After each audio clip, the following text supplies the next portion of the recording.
Oke, baik. Assalamualaikum warahmatullahi wabarakatuh. Baik, Assalamualaikum warahmatullahi wabarakatuh. Perkenalkan kami dari kelompok 9 yang beranggotakan di Ghana. Ini saya sendiri Fauzil Amar dengan NIM akhiran 136. Teman saya Bima Sena dengan NIM akhiran 214. Dan teman saya Satyapa Mahardika dengan NIM akhiran 024.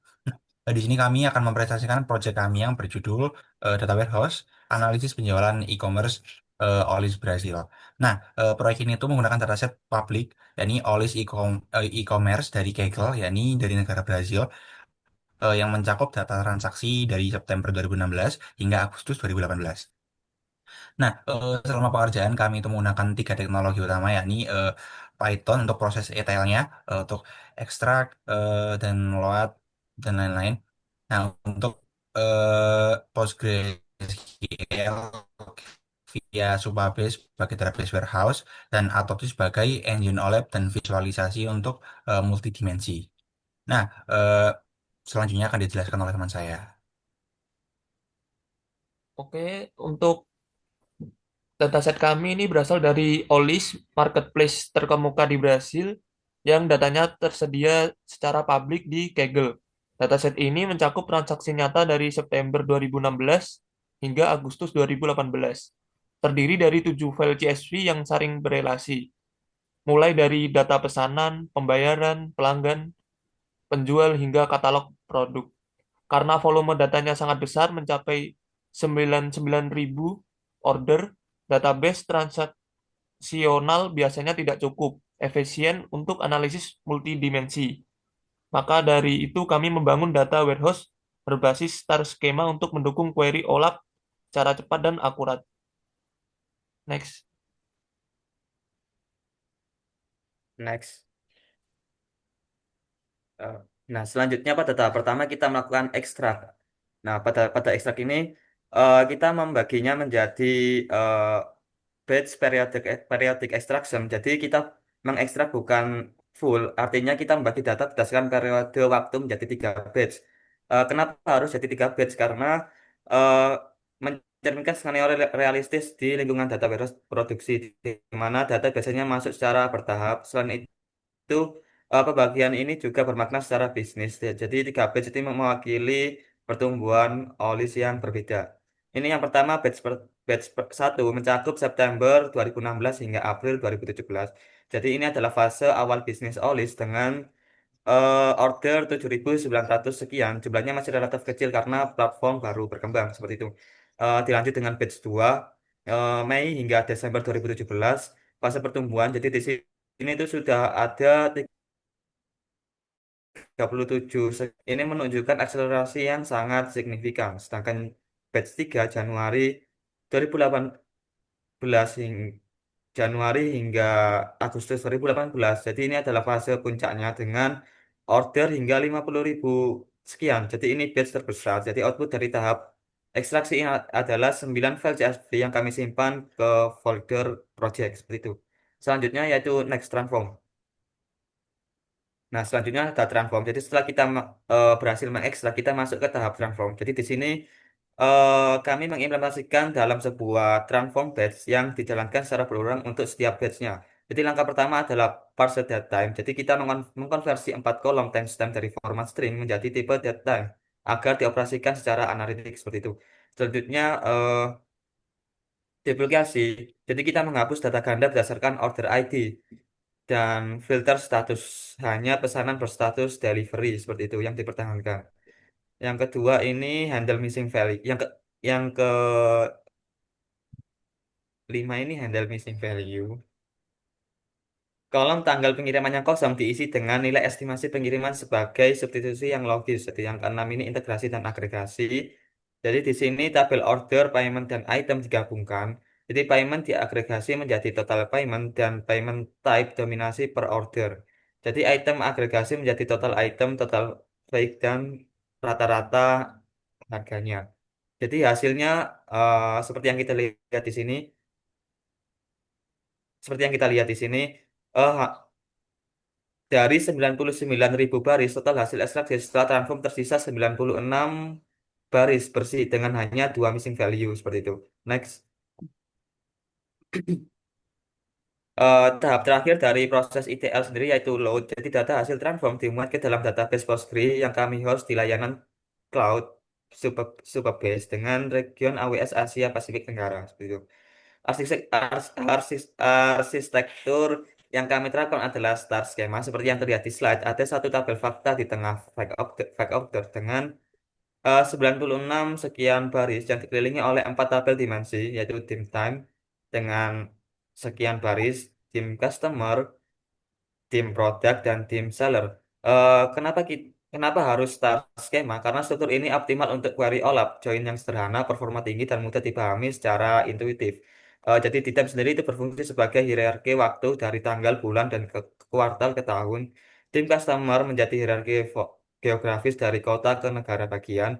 Untuk optimasi performa, kami menggunakan tiga indeks pada kolom purchase date, customer ID, dan customer state. Kami juga membuat dua materialis view, My Monthly Revenue dan My State Revenue yang menyimpan hasil agregasi yang disimpan di query sehingga tidak perlu menghitung ulang setiap kali. Seperti itu. Hasilnya seperti yang kita lihat pemesan berdasarkan performa performa benchmark yang kami lakukan query melalui materialis view membutuhkan waktu sekitar 0,176 detik dibandingkan query langsung dengan join yang memakan 0,21 detik atau 1,2 kali lebih cepat. Selain itu juga kami mengatakan eksistensi package test statement untuk monitoring query secara berkelanjutan. Next, next, Oke, selanjutnya data diekstraksi dalam 3 batch berdasarkan periode waktu, kemudian masing-masing batch ditransformasi secara seragam. Prosesnya meliputi parsing kolom, datem, penambahan kolom tahun, dan kuartal, filter hanya order berstatus delivery, serta penanganan missing value. Hasilnya adalah 13 kolom terpilih yang relevan untuk analisis OLAP dari 99.000 order mentah. Tersisa 96.000 baris data bersih dengan hanya 2 missing value. Artinya tingkat kelengkapan data kami mencapai lebih dari 99%. Next. next. Nah, selanjutnya yaitu OLAP, KPI Oke, keseluruhan dan revenue per bulan. Sekarang Sekarang kita masuk ke bagian yang paling menarik. Jadi hasil analisis OLAP, mari kita mulai dari KPI keseluruhan dalam periode September 2016 hingga tahun Agustus 2018. Olive, Olive berhasil membuka total revenue sekitar 15.000 dolar sekian dari 96 pesanan yang terdelivered. Rata-rata nilai per pesanan yaitu 159 dolar sekian. Sekarang kalau kita lihat tren per bulan, terlihat pola yang sangat jelas. Tahun 2016, Oktober tercatat revenue sekitar 46 sekian dari 265 pesanan. Ini sangat kecil karena platform baru mulai. Seperti itu. Tapi kemudian kita lihat lonjakan pada tahun 2017, Agustus, sekitar pesanan mencapai sekitar 646 ribu sekian. Akhir tahun 2017 revenue bulanan sudah di atas 800 ribu sekian. Dan di tahun 2018 rata-rata bulanan sudah mencapai atau melampaui hingga 1 juta dolar sekian. Dan seperti yang kita lihat angka-angka di sini. Nah, yang menariknya di sini pada tahun 2017 mencatat lonjakan yang sangat luar biasa. Kemungkinan besar didorong oleh Black Friday. Ini adalah insight musiman yang sangat penting untuk manajemen perencanaan stok dan kampanye promosi. Next. Next.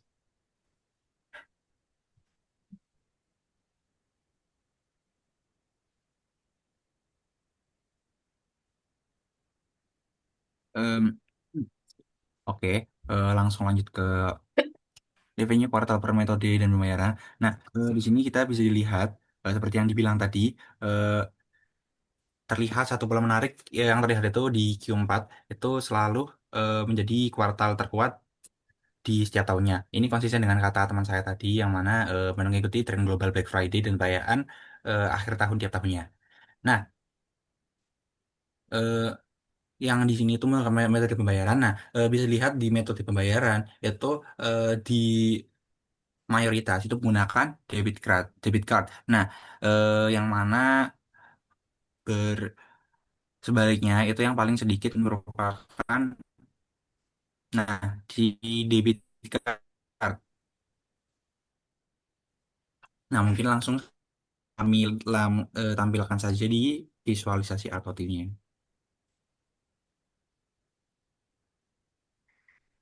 Nah, mungkin bisa dilihat di sini. Ini merupakan visualisasi AutoTune kami menggunakan Trimap. Nah, di sini kita bisa lihat kita value-nya itu merupakan total revenue atau total belanja semuanya per gerubahnya kita memakai customer state atau wilayah customer. Nah, di sini ada SP, RJ, MG. Jadi yang tiga yang pertama yang paling besar itu ada SP, RJ, MG. Apa SP, RJ, MG? Nah, merupakan SP itu Sao Paulo dan RJ itu Rio de Janeiro atau merupakan kota-kota yang ada di Brazil.